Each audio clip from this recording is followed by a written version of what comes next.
escreveu, ele fez: esta é a forma mais suficiente possível neste período, mas ela é ineficaz.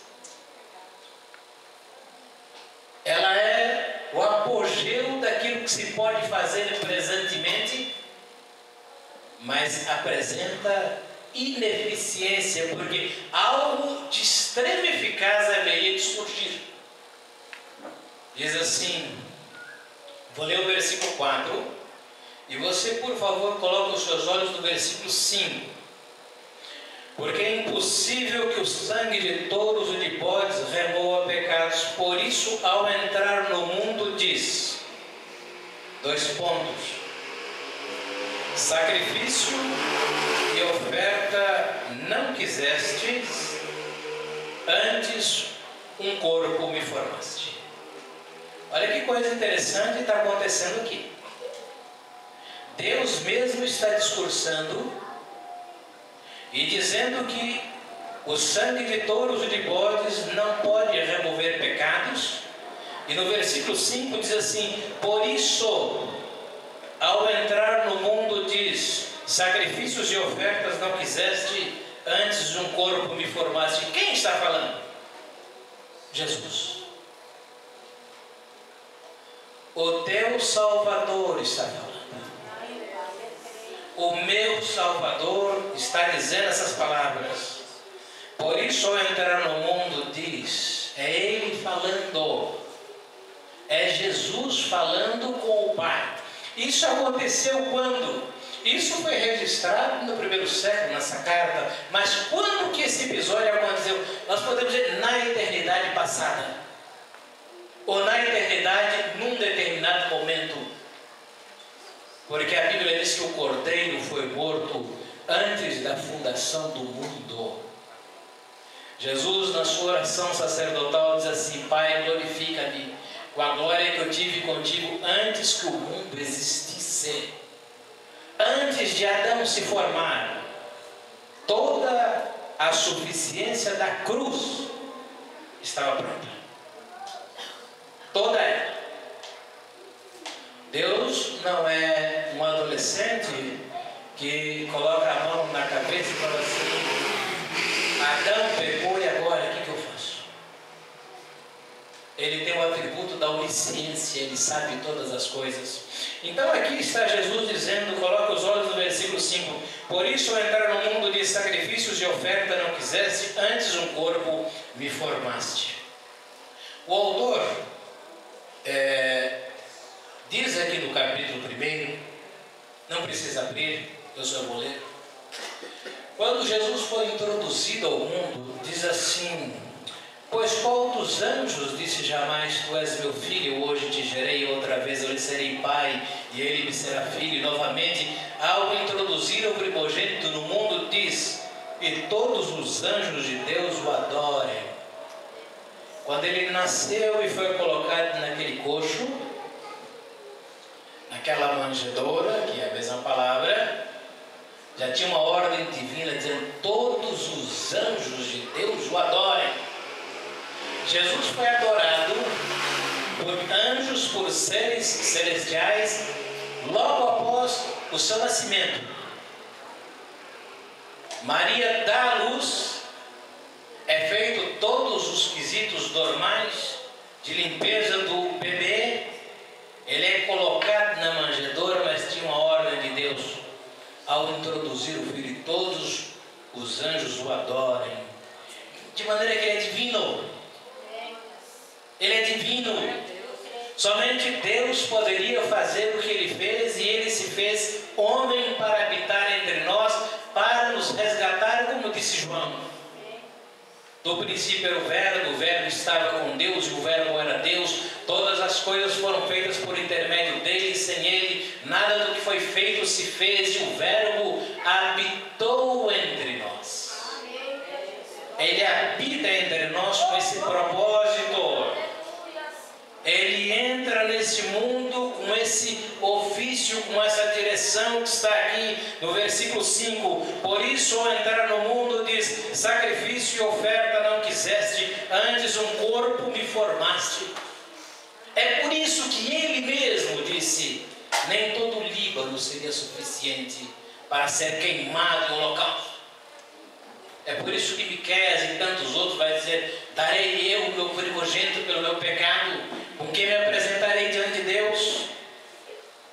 E o versículo 6 continua o mesmo discurso do filho. Coloca os seus olhos no texto e diz assim: não te deleitaste com holocaustos e ofertas pelo pecado. Então eu disse, poderia até dar um travessão aqui: eis aqui estou, no rolo do livro está escrito a meu respeito, para fazer a tua vontade.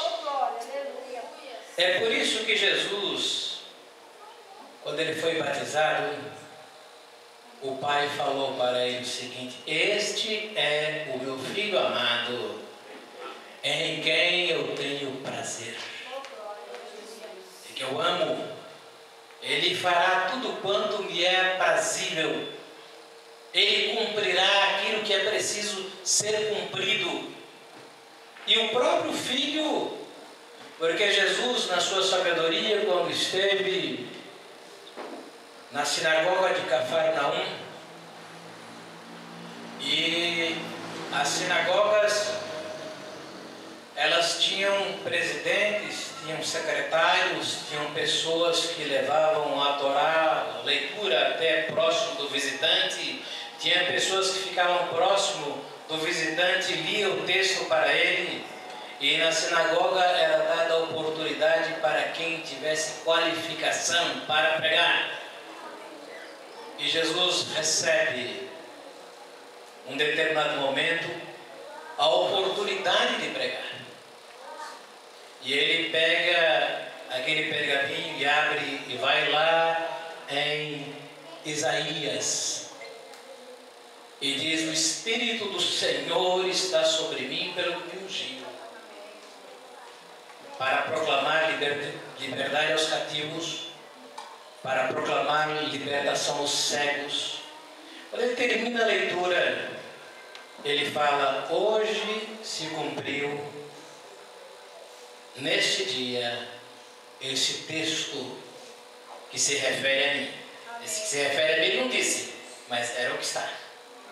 Assim, nos textos sagrados, nós encontramos inúmeras vezes Jesus falando, e o registro dos textos bíblicos lá escritos.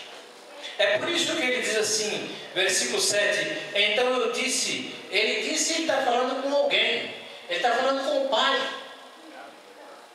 ele está conversando com o Pai, ou seja, ele estava tratando num determinado momento da sua remissão, da minha remissão, por um sacrifício superior àquele sacrifício prescrito na lei, que era insuficiente porque apontava para ele mesmo.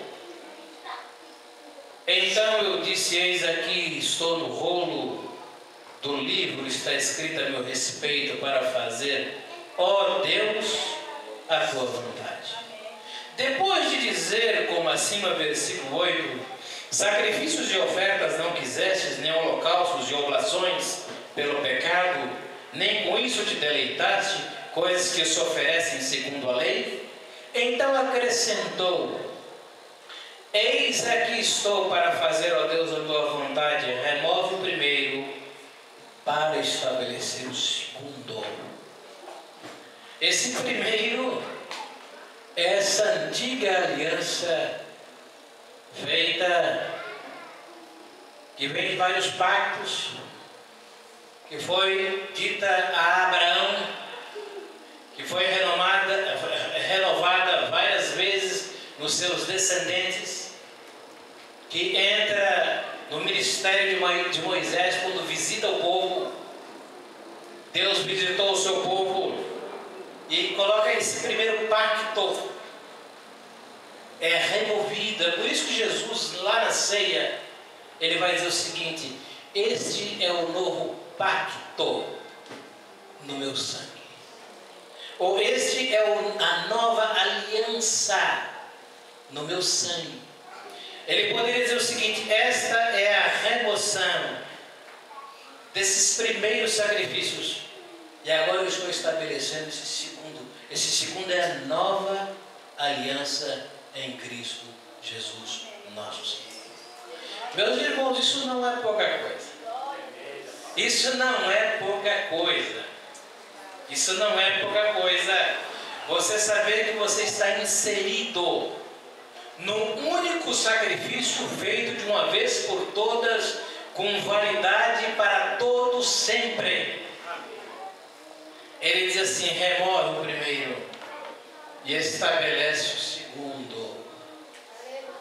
E aqui diz no versículo 10, nessa vontade, ou seja, na vontade de Jesus, de fazer aquilo que Deus queria que fosse feito. Ou seja, Deus não queria ofertas como eram prescritas, eram insuficientes. Ele diz: nessa vontade é que temos sido santificados mediante a oferta do corpo de Jesus Cristo, uma vez por todas. Para você ver, irmãos, que coisa maravilhosa, né? Para você ver que a vida cristã não é uma vida de brincadeirinha, nem uma vida de faz de conta, é uma coisa seríssima na presença de Deus, seríssima. E isso envolve santificação, porque o texto está dizendo aqui, nessa vontade é que temos sido santificados mediante a oferta do corpo de Jesus Cristo uma vez por todas. Você vê que é uma coisa maravilhosa. O texto diz assim: ora, todo sacerdote se apresenta dia após dia a exercer o serviço sagrado e oferecer muitas vezes os mesmos sacrifícios que nunca jamais podem remover pecados, no plural. Isso mostra que essa carta foi escrita durante o período ainda que o templo estava de pé. O templo foi destruído no ano 70 da era cristã, e aqui está dizendo o texto sagrado que está no presente, e outros textos também falam no presente. Ora, todo sacerdote se apresenta dia após dia a exercer o serviço. Ou seja, existiam sacrifícios ainda porque o templo estava de pé. E a comunidade de crentes, judeus e gentios que ouviram o Evangelho de Cristo e que faziam parte desta igreja, foram orientados por Deus a perceber e entender o seguinte: esses sacrifícios já não têm validade nenhuma mais, porque eles não têm a eficácia de remover pecados, porque os pecados são removidos uma única vez pelo fato de Jesus ter oferecido o seu corpo uma vez, unicamente, para todos sempre. O versículo 12 diz assim: Jesus, porém, tendo oferecido para sempre o único sacrifício pelos pecados, assentou-se à destra de Deus. Você vê que a palavra está no plural. Pecados. Para você ver que a redenção em Cristo envolve todos os pecados cometidos passados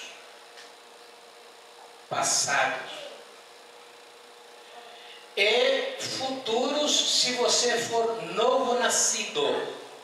Eu vou pregar na próxima vez.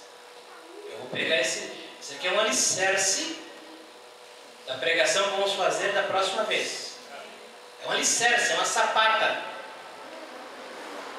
É inadmissível alguém de fato professar o nome de Cristo, como diz o texto sagrado: o Senhor conhece os que são seus, e mais a parte da injustiça todo aquele que professa o nome do Senhor.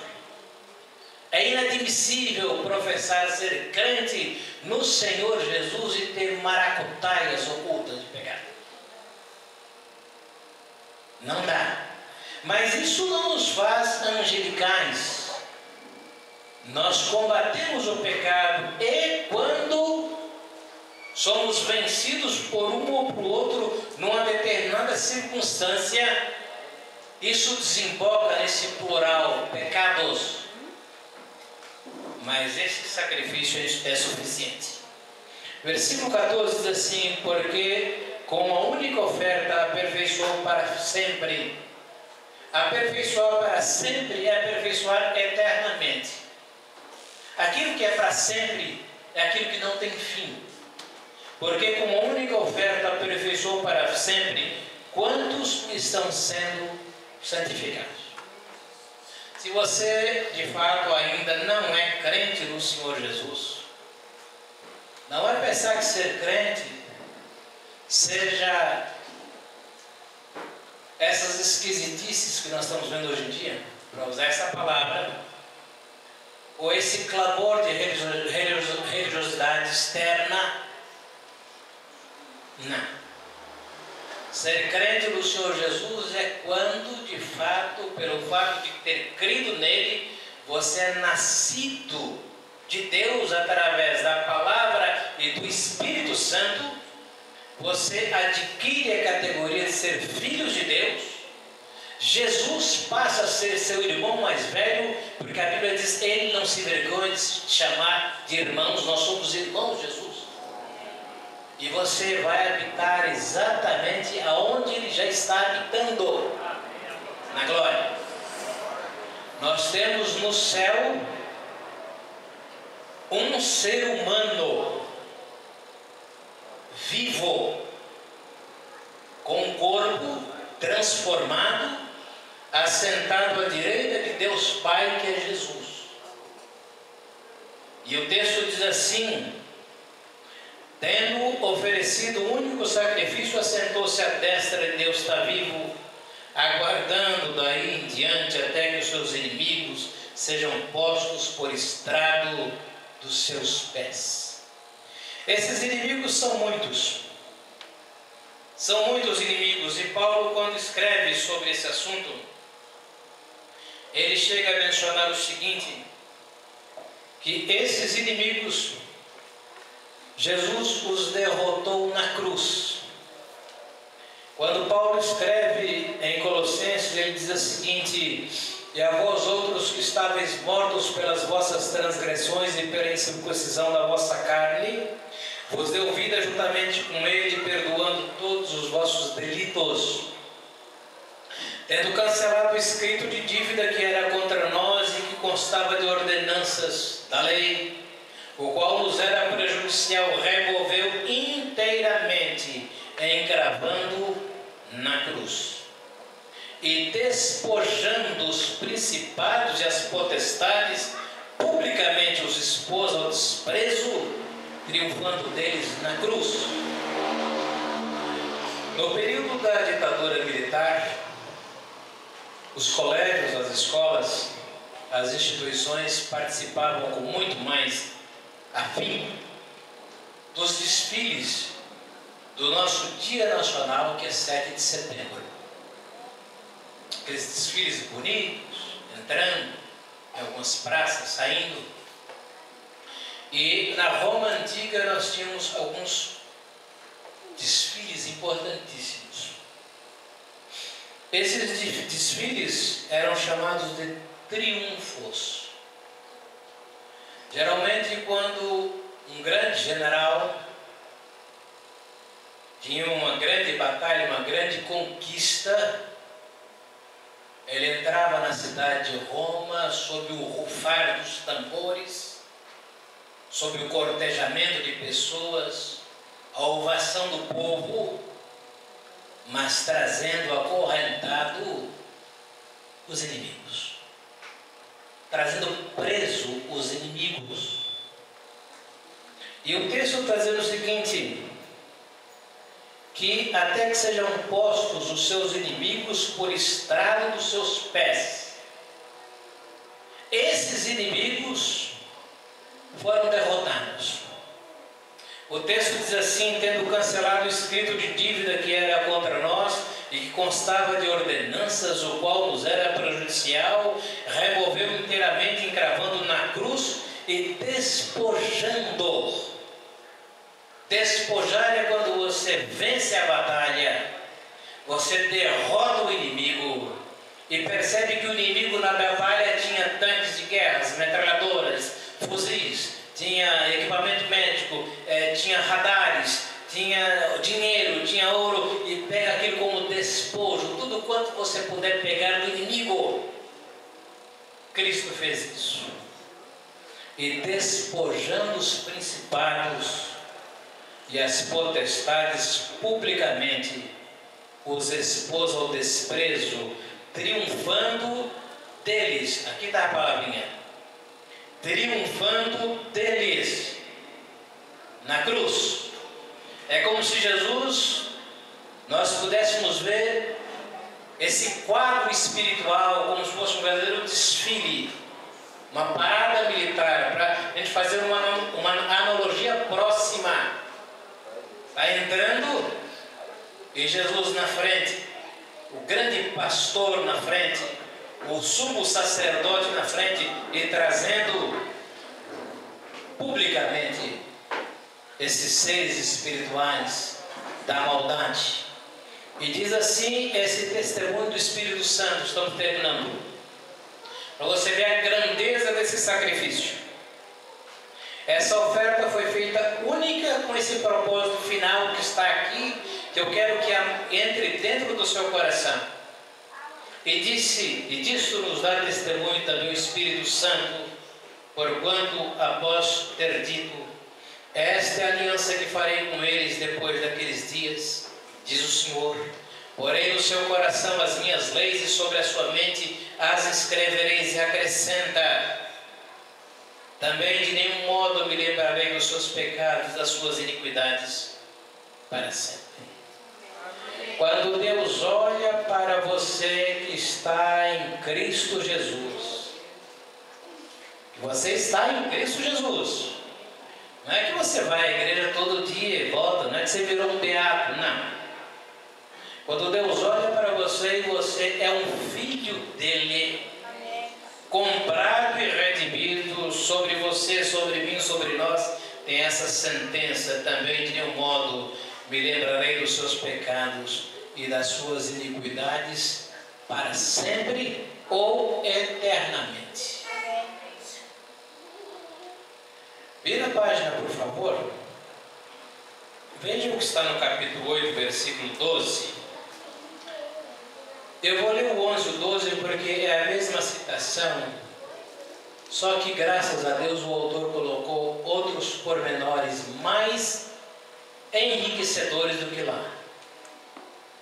Hebreus 8, 11 e 12 diz assim: e não ensinará jamais cada um ao seu próximo, nem cada um ao seu irmão, dizendo: conhece o Senhor, porque todos me conhecerão, desde o menor deles até o maior, pois para com as suas iniquidades usarei de misericórdia, e dos seus pecados jamais me lembrarei. Jamais me lembrarei. Isso só pode levar você a uma atitude de consagração.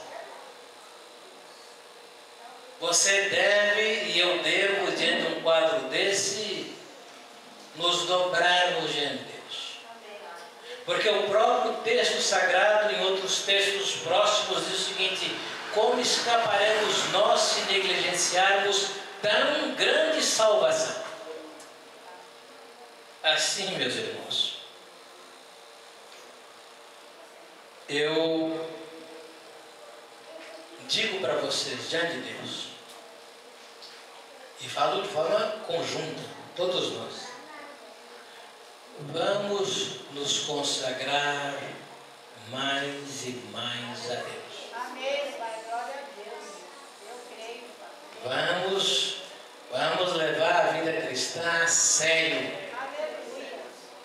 Vamos tratar a palavra de Deus com muita seriedade, e a prática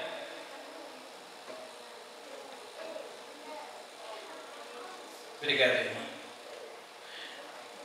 Eu ouvindo um sermão não tem importância. Não, isso é só um adereço de orientação. Quem prega a palavra de Deus tem que saber ela do começo, meio e fim que vai pregar. Mas aqui é uma orientação de trânsito. Você sai daqui e vai para Campinas, sabe como é que é, mas as placas te dão aquele rumo todo. Mas obrigado. Assim eu vou ler novamente esse versículo: pois para com as suas iniquidades usarei de misericórdia, e dos seus pecados jamais me lembrarei. Então saiamos daqui com essa informação selada no coração. Todos os sacrifícios que a lei vinculava, eles eram ineficientes. Eles apontavam para um sacrifício suficiente em Cristo Jesus. Esse sacrifício foi de tal suficiência que é capaz de perdoar totalmente a culpa do meu pecado. E é capaz de que, em crendo nele, eu ser salvo e ser redimido plenamente dos meus pecados. E ser transformado numa nova criatura. Que Deus nos dê graça, que Deus nos abençoe. Vamos cantar o hino, só uma estrofe e o coro.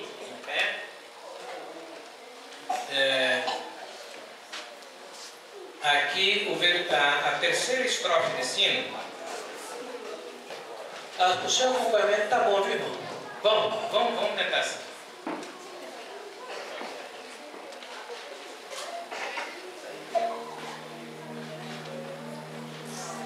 Vamos cantar a primeira estrofe, o coro, e a última estrofe, o coro? Vamos? O pastor está falando inteiro, vamos cantar inteiro? Sim. Vamos cantar inteiro. Olha que coisa linda, pendurado no madeiro, a Jesus pudesse assim destruir o meu cativeiro e provar minha amor sem fim.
A Maria está recolhendo o louvor.